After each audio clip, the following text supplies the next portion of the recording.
We woke up in our camper van and stocked up our fridge and new freezer, and we camped 10 miles from the Grand Canyon. Opal did her morning walk, and we drove into the park, secured our campsite for the next few days, which actually said full, but they reserved some disabled spots for us. And then we went to the visitor center to get to the disability pass that allows us to drive on the side of the canyon that only shuttles can drive, which is a huge help for a wheelchair user. We drove to the first view of the Grand Canyon we've ever seen, and this view had a staircase, so Nicolette made us sandwiches and told me to take Opal to look. And we ran into this chipmunk who wasn't afraid of humans, so we think people have been feeding it, because Opal was barking right in its face and it still came up to us. And the next overlook was perfect for both of us, so we got out and went to our first view as a family. It was overwhelming in a lot of ways.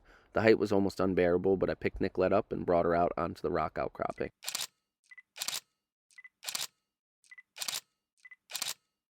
We posed for photos on the edge, and if you think that it's sketchy, we were out there. The kid who took the photos just finished doing a backflip where we stood. I brought Nicolette back to her chair and gave Opal a turn to look. We kept going down the road and came to breathtaking overlooks. What made this special is both of us separately have dreamed about visiting the Grand Canyon, and before we built the van, I promised Nicolette we would get there, and now we're here. And it's because we both worked hard to be here, and it's better than anything we ever expected. We continued down the road to an old building called Hermit's Rest, which wasn't accessible but ended up being one of our favorite stops of the day.